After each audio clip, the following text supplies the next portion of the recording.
सिंदूरारुण विग्रहां त्रिनयनां माणिक्यमौलीस्फुरत्तारानायकशेखरां स्मितमुखीमापीनवक्षोरुहां पाणिभ्यामलिपूर्णरत्नचस्कं रक्तोत्पलं बिभ्रतीं सौम्यां रत्नघटस्थरक्तचरणां ध्यायेत्परामम्बिकाम् अरुणां करुणातरङ्गिताक्षीं धृतपाशाङ्कुशपुष्पबाणचापाम् अणिमादिभिरावृता मयूखैः अहमित्येव विभावये भवानीं ध्यायेत् पद्मासनस्थां विकसितवदनां पद्मपत्रायताक्षीं हेमाभां पीतवस्त्रां करकलितलसद्धेमपद्माम्बराङ्गीं सर्वालङ्कारयुक्तां सततमभयदां भक्तनम्रां भवानीं श्रीविद्यां शान्तमूर्तिं सकलसुरनुतां सर्वसम्पत्प्रदात्रीं नारायणी नमोस्तुते।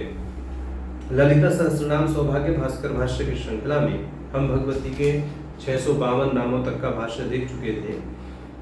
अब हम आगे के 5 नाम 653 से 657 इनका भाष्य देखते हैं। तो इनका पाठ करते हैं। 5 नामों का पाठ है।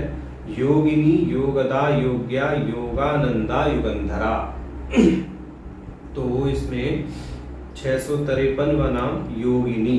यहाँ एक बात हम स्पष्ट कर दें कि भाष्यकार जी योगनी, योगदा, योग्या माने 653, 654, 655 इन तीनों नामों का सम्मिलित रूप से भाष्य करें। तो पहले इन नामों का अलग अलग अर्थ बता देते हैं, तदंतर भाष्यकार जी का भाष्य देखते हैं। तो 653वां नाम है योगिनी माने योग से संपन्न है जो, वह भगवती योगिनी। 654वां नाम है योगदा, योग को देने वाली है जो, वह भगवती योगदा। और 655वां नाम है योग्या, योग के योग्य है जो, वह भगवती योग्या। इस दृष्टि से अब यहाँ योग पद का अलग अलग दृष्टि से भाष्यकार जी भाष्य करके योगनी, योगदा, योग्या इन 3 नामों के अर्थों को स्पष्ट करेंगे। तो भाष्यकार जी कहते हैं योग एकत्व भावना तद वत्वात् तद प्रतत्वात् तद योग्यत्वाच्च योगनी, योगदा, योग्याच्च। ऐसा भाष्यकार जी ने कहा कि योग है एकत्व की भावना का नाम, माने एकत्व की भावना, परमात्मा और आत्मा के, जीवात्मा और परमात्मा के एकत्व की भावना जो है, ब्रह्मात्मैक्य बोध जिसको कहते हैं, वह जो भावना है वह भावना ही योग कही गई है। अब यहाँ पर भाष्यकार जी ने कह दिया है कि तद वत्वात् यानी जो एकत्व की भावना है वह ही स्वरूप है जिनका, वह भगवती योगिनी। तद प्रदत्वात् जो उस एकत्व की भावना को प्रदान करती हैं वह योगता, और तद योग्यत्वात् और उस एकत्व की भावना के योग्य हैं जो, माने जिनके साथ में वह एकत्व किया जाए वह भगवती है योग्या। तो ऐसा यहाँ भाष्यकार जी ने स्पष्ट किया। कहते तदुक्तम विष्णु पुराणे, विष्णु पुराण का यहाँ पर यह वचन उद्धृत कर रहे हैं। ज्ञानेन्द्रियाणि सर्वाणि निग्रह्य मनसा सह एकत्व भावना योगः क्षेत्रज्ञ परमात्मनो। जो इंद्रियां हैं और मन है इनको नियंत्रित करके एक साथ आत्मा का परमात्मा के साथ एकत्व करना योग कहलाता है। ऐसा भाष्यकार जी ने विष्णु पुराण के आधार पर यहाँ कहा है। अब श्रीमद् भगवद गीता का वचन उद्धृत कर रहे हैं। तम विद्यात दुख संयोग वियोगम योग संगीतम, ऐसा 6ठे अध्याय का है। कहते दुख के संयोग का जो अभाव है वही योग है। यहाँ पर दुख पद से जो विषयोपभोग जन्य सुख है उसका भी ग्रहण करना चाहिए, बल्कि उसी को ग्रहण करना चाहिए विशेष रूप से कि विषयोपभोग में जो दुख आदि प्राप्त हो रहे हैं उन सब का अभाव हो जाना ही योग कहलाता है। ऐसा गीता में कहा गया है। अब पातंजल योग सूत्र को उद्धृत कर रहे हैं। योगः चित्त वृत्ति निरोध इति पातंजल सूत्रंच। चित्त वृत्ति का निरुद्ध होना ही योग है। चित्त में आय बलाय वृत्तियां ना उठे, एकत्व की भावना बनी रहे, अपने कैवल्य की भावना बनी रहे, वही जो है स्थिति योग नाम से कही गई है, ऐसा कहने का भाव है।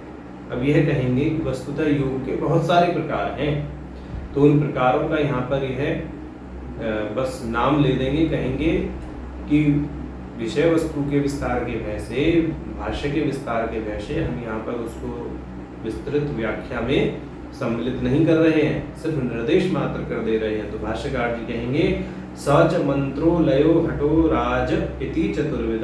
यह जो योग है यह 4 प्रकार का है, मंत्र योग, लय योग, हठ योग और राजयोग। फिर पुनः जो राजयोग है वह 3 प्रकार का है। राजयोगोपि सांख्य तारक मनस अमनस का भेदा त्रिविध। और जो राजयोग है वह भी सांख्य तारक और अमनस्क भेद से 3 प्रकार का है। तद लक्षणानि तु विस्तर भयात न उच्यन्ते।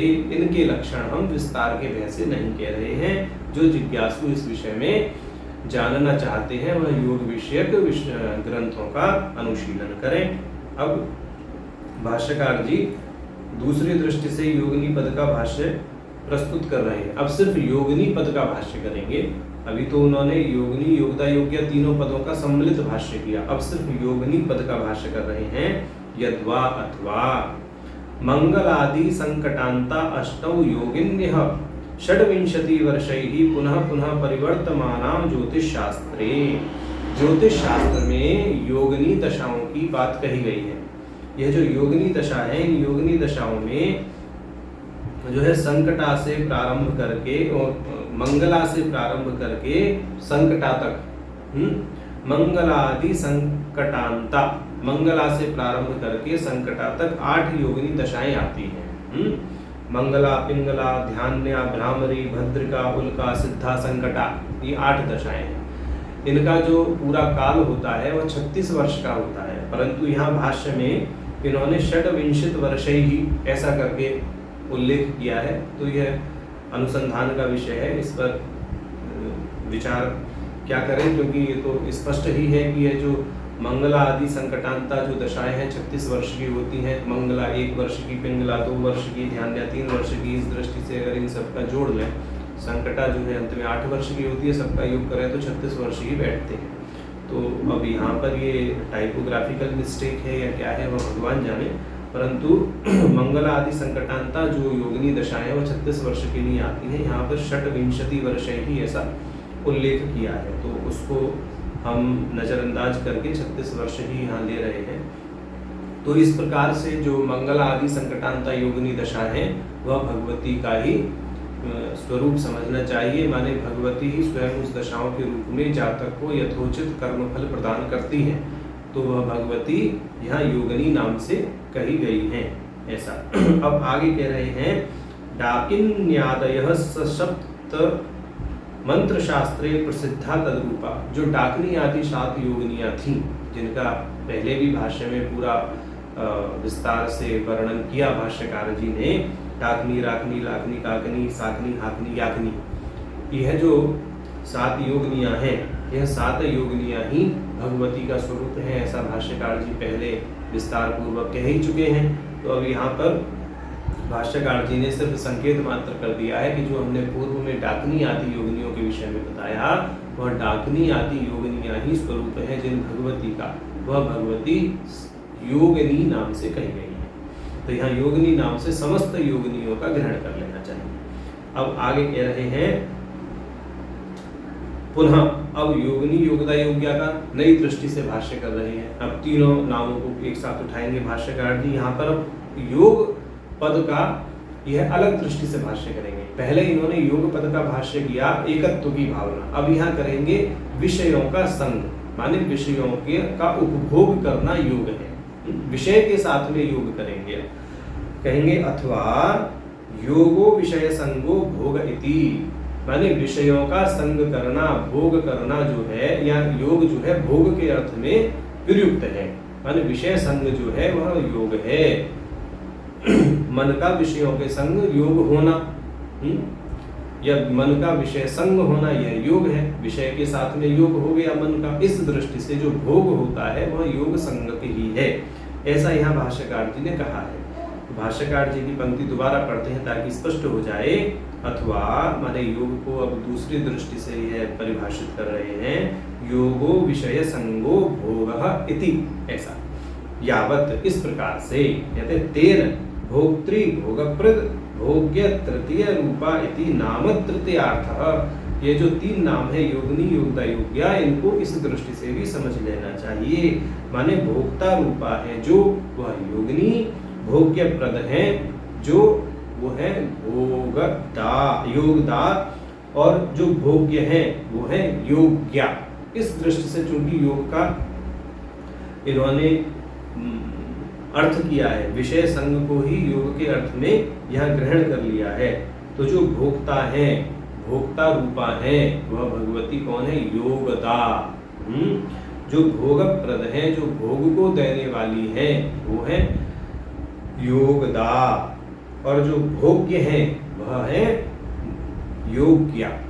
तो दूसरी दृष्टि से यदि देखें तो भोक्ता, भोगदा और भोग्या, ऐसा अर्थ भी इन योगिनी योगदा और योग्या नाम का निकलता है। चूंकि यहाँ भोग पद ही योग अर्थ में प्रयोग कर दिया है भाष्यकार ने, या योग पद का भोग के अर्थ में व्याख्यान कर दिया है, तो इस दृष्टि से योगिनी योगदा योग्या जो है समतुल्य हो गए भोक्ता, भोगता और भोग्या के। ऐसा समझना चाहिए। तो यह व्यावहारिक दृष्टि से भाष्य है इन तीनों नाम का। पहला भाष्य पारमार्थिक दृष्टि से था, परंतु यहाँ जो इन्होंने व्यावहारिक दृष्टि से भाष्य किया है भोग के अर्थ में, उसको भी यह उपनिषद प्रमाण से जो है प्रमाणित कर रहे हैं। तो आगे प्रमाण दे रहे हैं, तदुक्तम, ये ऐसा कहा गया है श्वेता श्वेतरोपनिषदि, श्वेता श्वेतर उपनिषद में, क्या? भोक्ता भोग्यम प्रेरितारं मत्वा सर्वं प्रोक्तम त्रिविधम ब्रह्मेति। ऐसा कि भोक्ता, भोग्य और प्रेरित करने वाला इस प्रकार ब्रह्म ही है। माने इस प्रकार जो ब्रह्म है वह कहा गया है कि ब्रह्म ही भोक्ता है, ब्रह्म ही भोग्य है और वह ही प्रेरित करने वाला है। अब इसको यह आगे समझाएंगे। बोले हम किस दृष्टि से कह रहे हैं, अब वह समझिए। तो यहाँ पर अब यह पूरी प्रक्रिया बताएंगे कि कैसे त्रिगुणात्मक जो माया है या त्रिगुणात्मक जो प्रकृति है वह सत्व, रज और तम की प्रधानता से भिन्न भिन्न प्रकार की होती है। विशुद्ध सत्वमयी, मलिन सत्वमयी और तमोमयी प्रकृति, जिसके आधार पर होता क्या है, ईश्वर की सृष्टि होती है, जीव की सृष्टि होती है, और उपादान भूता जो तमोमयी प्रकृति है वह प्रपंच को रचती है। अब उस चीज को यहाँ पर यह समझाते हैं, कहते हैं कि अत्र इदम बोध्यम। अब उसे हम समझाते हैं, हम किस दृष्टि से यहाँ पर भोग अर्थ में योग पद को ले रहे हैं। तो कह रहे हैं माया प्रधानम स्वतंत्रम इति सांख्या। सांख्य योग में या सांख्य योग के अनुसार जो माया है या प्रधान है वह स्वतंत्र है। अब कह रहे हैं शिवस्य सा शक्ति ही एव इति वेदांतिना, जो वेदांती हैं उनके अनुसार यह शिव की शक्ति के समतुल्य है। ब्रह्म और माया, शिव और शक्ति, प्रकृति और पुरुष, इस दृष्टि से कह रहे हैं। तो वेदांत में क्या है, यद्यपि माया अनादि है परंतु वह ब्रह्म के अधीन रहती है, ऐसा समझना चाहिए। तो उस दृष्टि से विवरणाचार्य का यहाँ पर मत दे रहे हैं कि शक्ति इति अनेन परतंत्र उच्यते इति विवरणाचार्य। विवरणाचार्य ने शक्ति की परतंत्रता मानी है, माने शक्ति जो है वह ईश्वर के अधीन है, माया जो है वह ब्रह्म के अधीन है, ऐसा कहा गया है। बोले सा त्रिगुणा, वह त्रिगुणात्मक है। गुणाश्च परस्पराभिभावकाः, और यह जो गुण है, यह गुण क्या है, एक दूसरे का इनमें पारस्परिक अंश नहीं है। सत्व सत्व है, रज रज है, तम तम है, ऐसा इनको अलग अलग समझना चाहिए। अब कह रहे हैं गीता में कहा गया है, क्या कहा गया है समझिए, कि रजस्तमश्चाभिभूय सत्वं भवति भारत, रजः सत्वं तमश्चैव तमः सत्वं रजस्तथा।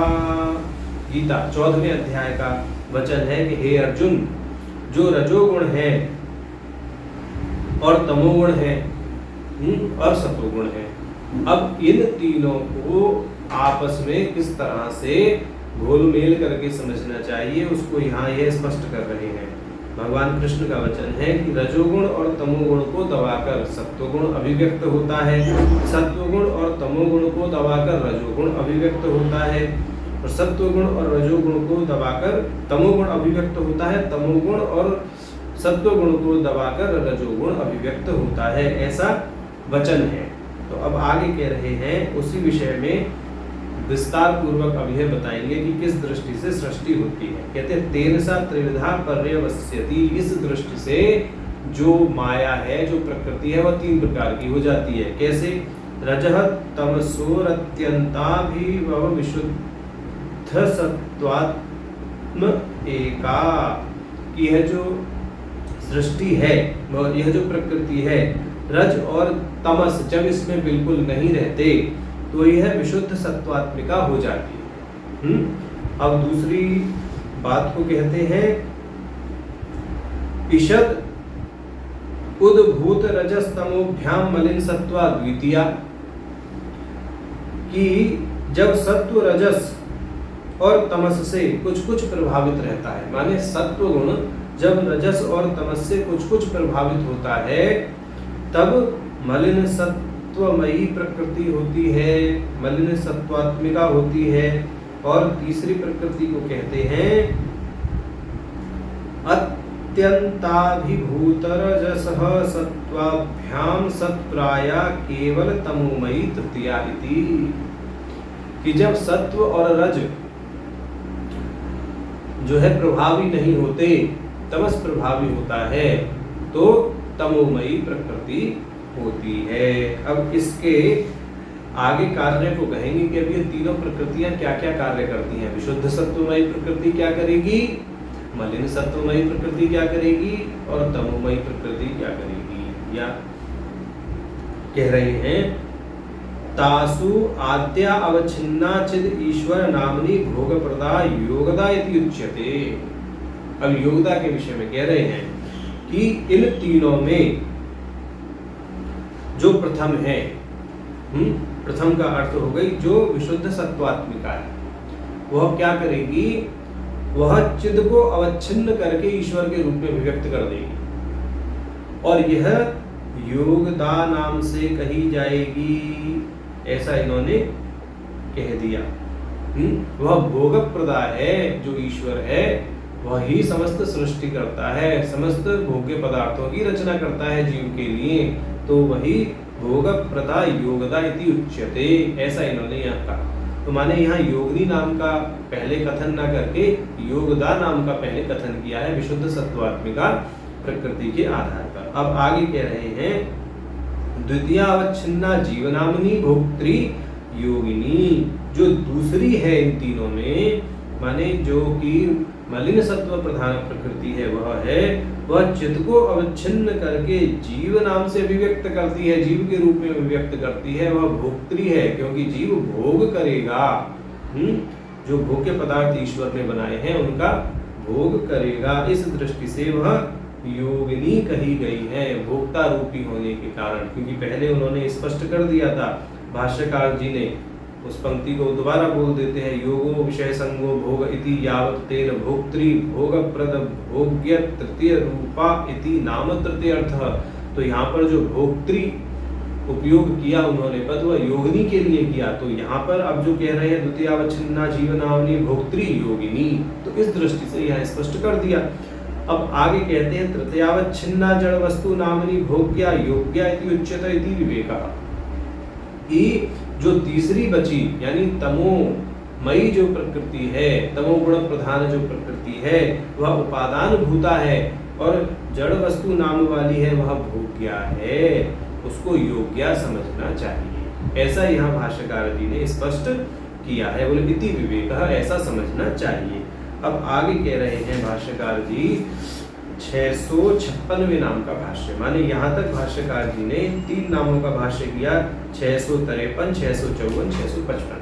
तो अब 656वां नाम है योगदा, उसका भाष्य करते हैं योगदा। योगानंदा 656वां नाम है योगानंदा। भाष्यकार जी करेंगे भाष्य, उससे पहले इसका साधारण अर्थ समझते हैं योगानंदा का, कि योग से प्राप्त होने वाला आनंद ही स्वरूप है जिनका वह भगवती है योगानंदा। ऐसा अब भाष्यकार कहते हैं योग शिव शक्ति सामरस्यम एव आनंदो यस्याः। ऐसा कह रहे हैं कि योग का अर्थ है शिव शक्ति का सामरस्य, शिव और शक्ति की एकीभूतता से प्राप्त होने वाला जो आनंद है वह भगवती का स्वरूप है।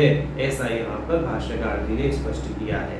अब योग निद्रा के विषय में कह रहे हैं निद्राया आनंद प्रधानत्वात् योग निद्रा इति वा अर्थः, अथवा योग निद्रा ही स्वरूप है जिनका, यानी निद्रा में जो आनंद प्राप्त होता है प्रधानत्वात्, ऐसा इन्होंने कहा, यानी आनंद का प्राधान्य है योग में सुषुप्ति में, तो आनंद का प्राधान्य है सुषुप्ति में निद्रा में, इसलिए भगवती क्या कही गई है, योगानंदा कही गई है। सुषुप्ति में जीव क्या करता है, सुषुप्ति में जीव आनंद में लीन हो जाता है, आनंद के साथ उसका योग हो जाता है, इसलिए वहाँ योगानंदा ऐसा करके पद का प्रयोग कर रहे हैं। तो योग निद्रा को लक्ष्य किया गया है। तो यहाँ कह रहे हैं हरिवंश पुराण में कहा गया है याप्यानंद घना योग निद्राति जगति स्थितेति उपक्रम्य देवेष्वपि दधारयना नान्यो नारायणादृते सखी सदा शिवस्य सा माया विष्णु शरीरजा शेषा नारायण मुखे धृत्या कमललोचनः लोकानल्पेन कालेन भजते वृषमोहिनी इति। तो यहाँ तक जो है योग निद्रा के विषय में हरिवंश पुराण का यहाँ इन्होंने प्रमाण दिया है कि यह योग निद्रा वस्तुतः भगवती से अभिन्न है और यह भगवती उसी योग निद्रा के बल पर योगानंदा नाम से कही गई। अब आगे कह रहे हैं नई दृष्टि से भाष्य करते हैं योगानंदा का। योगानंदाख्यो नृसिंह तदरूपा वा। योगानंद पद से भगवान नरसिंह को समझना चाहिए। भगवान नरसिंह ही है स्वरूप जिनका, वह भगवती योगानंदा कही गई हैं। अब आगे कह रहे हैं मोहिनी मुख्या इति एक पदम स्वीकृत्य अयोगा नंदा इति नामद्वयम् सुवचनम। कि जैसे मोहिनी मुख्या ये जो दो नाम कहे गए, माने अब यहाँ पर ये योगानंदा को दो अलग अलग पदों में तोड़ देंगे, अयोगा और नंदा। बोले योगानंदा एक पद का भाष्य कर दिया। अब दूसरी दृष्टि ऐसी भी है कि जो पहले के नाम कहे गए योगनी योगदा योग्या, इसमें जो योग्या नाम है, इस योग्या नाम से आकार का प्रश्लेष जो है योगानंदा में करके अयोगा और नंदा ऐसे दो नाम भी बन सकते हैं। अब उस विषय में कह रहे हैं कि 562 और 563 में जो दो नाम कहे गए मोहिनी मुख्या, इसको एक पद, इस दृष्टि से कुछ लोग मानते हैं मोहिनी मुख्या एक ही पद मानते हैं। वह जो इस तरह का जो एक पद मानने वाले लोग हैं, जो इस तरह का स्वीकार करते हैं, वह योगानंदा नाम को अयोगा और नंदा इस प्रकार दो पदों में विभक्त करते हैं। तो भाष्यकार जी कह रहे हैं कि हम उनकी संतुष्टि के लिए भी यहाँ पे अयोगा और नंदा इस दृष्टि से भाष्य भी प्रस्तुत कर देते हैं। तो भाष्यकार जी कह रहे हैं मोहिनी मुख्या इति एक पदम स्वीकृत्य, मोहिनी मुख्या को एक पद स्वीकृत करने पर क्या करें, योगानंदा में आकार का प्रश्लेष करके योग्य नाम से अयोगा और नंदा इस प्रकार के दो नाम कर ले। तो अयोगानंदा इति नामद्वयम्, इस प्रकार से दो नाम सिद्ध होते हैं। योगः संगो न विद्यते यस्याः, वो हो गई अयोगा। तो अयोगा पद का भाष्य कर रहे हैं किसी के साथ योग अर्थात संग नहीं है जिसका, जो असंग है अनासक्त है, वह भगवती अयोगा नाम से कही गई है।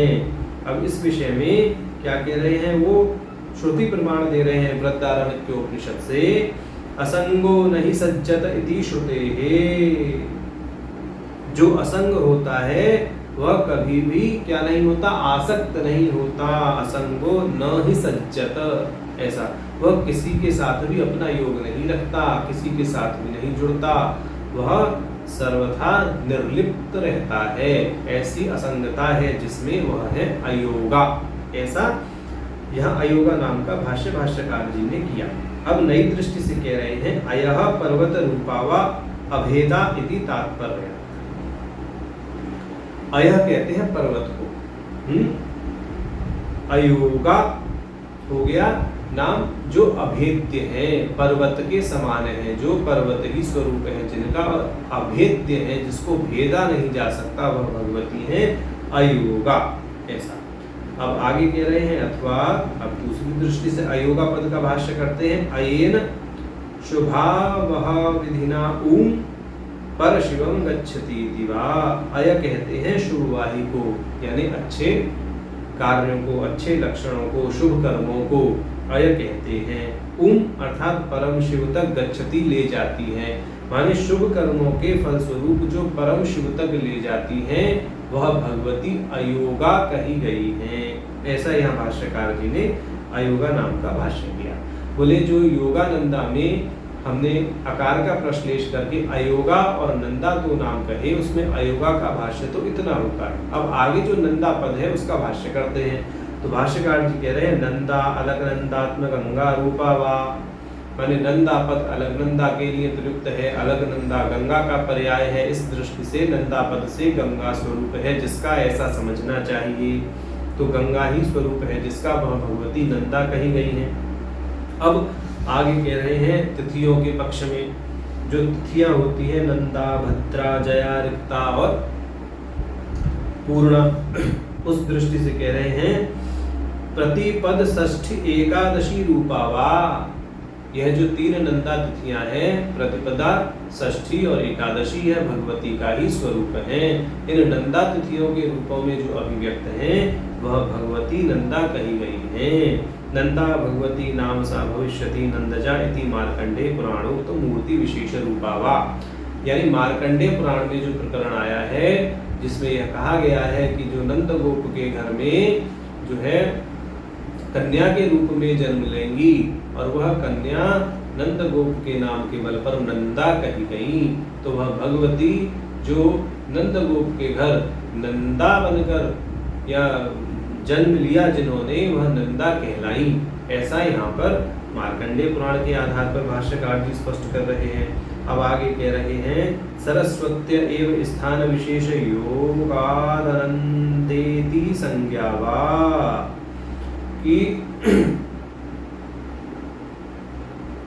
योगात आनंदा इति संज्ञावा, कि सरस्वती की एक स्थान विशेष पर योग होने से, माने सरस्वती जो नदी है वह एक स्थान विशेष पर आनंदा नाम से कही गई है।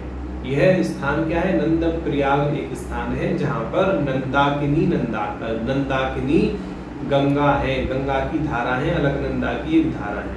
तो यह नंद प्रयाग जो है यह पंच प्रयागों में परिगणित है उत्तराखंड में।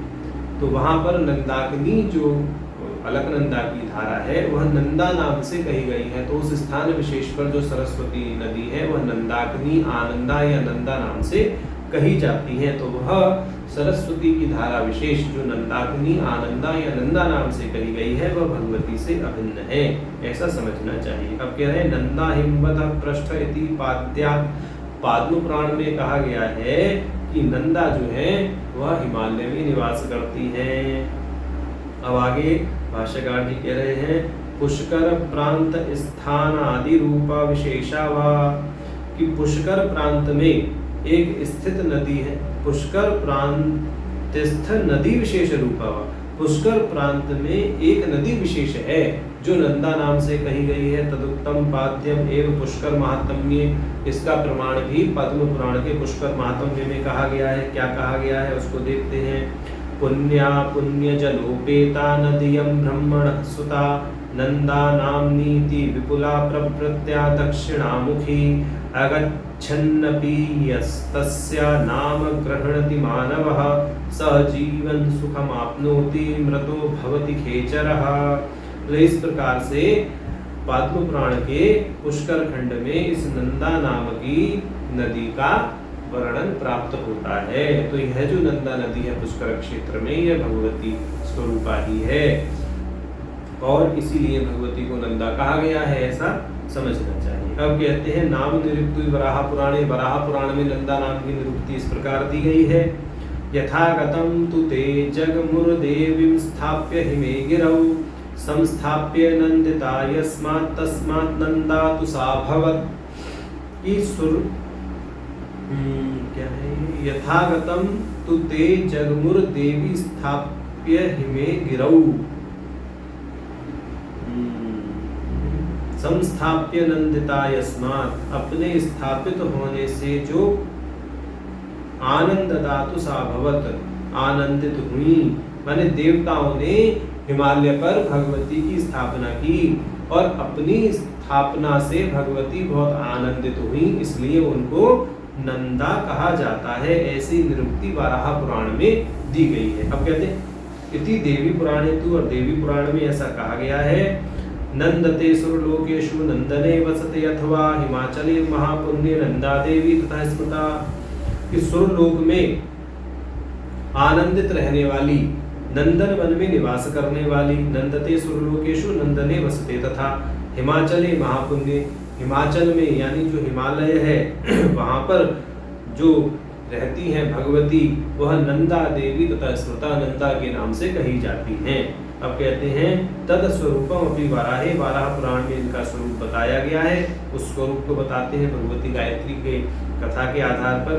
गायत्र्यादष्टभुजाया तु चैत्रयासुरमयोधत शैव नंदा भवेत् देवी देवकार्ये चिकीर्षया स्वयं भुवे हतो दैत्यो वैष्णव्या मंदिरे गिरौ महिषाख्यो असुरः पश्चात् स वै चैत्रासुरो भवत् नंदया निहतो विंध्ये महाबल पराक्रमः ज्ञानशक्तिस्तु सा देवी महिषो ज्ञानमूर्तिमान् अज्ञानं ज्ञाननाश्यं तु भवत्येव न संशयः इति। तो ऐसा कहा है कि चैत्र दैत्य से युद्ध करके गायत्री देवी ने देवताओं का कार्य सिद्ध करने के लिए नंदा का रूप धारण किया। तो यह जो प्रमाण दिया है, यह इस पक्ष में दिया है कि भगवती ललिता ही नंदा के रूप में प्रकट होकर के दैत्यों का संहार करती हैं। तो ऐसा यहाँ पर कहने का भाष्यकार जी का भाव है। अब आगे हमें 657वां नाम प्राप्त है। 657वां नाम है युगंधरा। युग को धारण करती हैं जो, वह भगवती है युगंधरा। अब यहाँ पर यह युग पद की भिन्न भिन्न प्रकार से व्याख्या करेंगे भाष्यकार जी। कहते हैं युगम हस्ते चतुष्केपि रथ सीरांग योर्युगः युगम कृतादो युगले वृद्धि नाम औषधे पिच। कि विश्व प्रकाश के अनुसार इति विश्व प्रकाशोक्त्या, ऐसा कह दिया ना। तो कि विश्व प्रकाश के अनुसार युग के अर्थ इस प्रकार है। युगम हस्ते चतुष्केपी माने 4 हाथ का प्रमाण, वह युग कहलाता है। रथ सीरांग योर्युग, रथ का जुआ हल, यह भी युग कहलाता है। युगम कृतादो, जो कृतादि युग हैं उनका चक्र भी युग कहलाता है। युगले, युगल, शिव शक्ति का जो युगल है इस दृष्टि से, राधा कृष्ण का जो युगल है इस दृष्टि से, वह युगल भी युग कहलाता है। और वृद्धि नाम औषधे बीज है, और औषधि के अर्थ में भी, वृद्धि के अर्थ में भी युग पद का क्या है उपयोग होता है। ऐसा अब कहते हैं, ऐसा कहाँ कहा गया है? विश्वकोश में कहा गया है। कहते हैं रथ सीरांग धारिणम अश्व वृषभाणाम रथ सीर निर्वाहकत्व दर्शनात् यह सकल जगन निर्वाहकत्व मात्र तात्पर्येण युगंधरा इति उच्यते। कि जिस प्रकार रथ का जुआ धारण करने वाले अश्व और वृष, घोड़ा और बैल जुए का निर्वहन करते हैं, उसी प्रकार भगवती सकल जगत का निर्वहन करने के कारण युगंधरा नाम से कही गई है। ऐसा भाष्यकार जी ने स्पष्ट किया है। अब दूसरी दृष्टि से कहते हैं शिव शक्ति युगलस्य कृता देवा धारणात् युगंधरा, कि शिव शक्ति युगल ही स्वरूप है जिसका शिव शक्ति रूपी युगल को धारण किए हुए हैं। जो माने शिव शक्ति, शक्ति शिव, इस दृष्टि से एक दूसरे को जो धारण किए हुए हैं, यह युगल ही स्वरूप है जिसका वह भगवती है युगंधरा। ऐसा यहाँ पर समझना चाहिए। अब यहाँ पर भाष्यकार जी ने ये बात की है, कृतादेर्वा धारणा युगंधरा, कृत आदि युग के चक्र को जो धारण करती हैं वह भगवती युगंधरा नाम से कही गई है। और यहाँ युगंधरा नाम में जो यहाँ धारण पद हमने उपयोग किया है, कृतादि चक्र को धारण करना माने समझना चाहिए कृतादि चक्र को जो नियंत्रित करती हैं, उसकी जो नियंत्री है वह भगवती युगंधरा नाम से कही गई है। तो आज हमने भगवती के ये 5 नाम 653 से 657 इनका भाष्य देखा। नारायण।